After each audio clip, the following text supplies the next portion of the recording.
And the truth is that this is the hardest thing to do, to transform good decisions and ideas in execution. Why? Because of what Professor Clayton Christensen would call the Innovator's Dilemma. That basically says that companies that are very successful, leaders in their markets like Shell, they have a problem.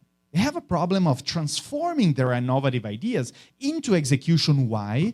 Because innovating is inherently inefficient. And you'd be like, Andrea, please stop, because everything I know about innovation is that it is efficient. Maybe the result of innovation is efficient, but the innovation process is the least efficient thing there's out there. Think about it. It takes time, it's frustrating, it's costly, it would not prove a return in the short term, it will cannibalize some of our traditional models, and so when it is the time to execute on those very ambitious plans that we all have already internally approved, something gets lost. We think, okay, let's leave it for next semester. Oh no, this will definitely make that customer hungry. Or no, our sales team will not accept that digital tool. And so we eventually postpone, until oftentimes it's too late.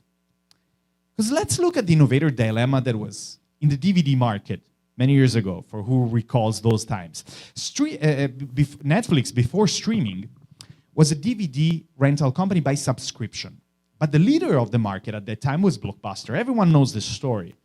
Blockbuster was, renting out one by one those DVDs, and you had to give them back by a certain date, otherwise they will charge you an extra fee. It was very bad for a customer. Netflix was like paying monthly, and you can be, staying with them for how long as you wanted. And one day, the CEO at Blockbuster presented a plan to their board of directors, where they suggested also the opportunity to change their business model towards a subscription-based one as Netflix. The board looked at the plan, made some calculations, and said, no, we are not changing our business plan. And you know what was the allegation not to change? It was because Blockbuster was earning 12% of their revenues based on late return of fees. If they would change their business model, they would give up 12% of their fees in face of, I don't know how much more revenues I will make through this new business model, because I just haven't done it yet. But by protecting those 12%, in that famous meeting, what they decided is that they would prefer to protect those today to lose 100% of the revenues in some years in front. And the truth is that, of course, we cannot predict with certainty the costs of our decisions to protect our past successes. But in a way or another, we can already suspect that something will pop up and we'll have to pay a price. Now, a company that overcame Innovator's Dilemma very well is Disney. By launching Disney Plus, they made a decision that no business school would suggest you to make, which is to give up something that's doing really well, which was their partnership with Netflix. They were earning billions of dollars through licensing contracts. They were just producing content, and Netflix would distribute it. But in 2019, they decided it's enough. I'm going to stop my partnership with Netflix. I'm going to take out all the content, and I'm going to launch my own platform. I'm going direct to consumer. It's more profitable. I will collect data, number of reasons. And the day they launched it, the stocks of Disney went crumbling down the floor. Nobody in Wall Street would understand why a company that was doing something so well would give up that success.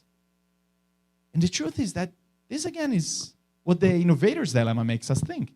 And when we look, though, today, we see already Disney Plus being already at the half of subscribers of Netflix and proving Wall Street that Wall Street was wrong because it became Disney's most important project internally.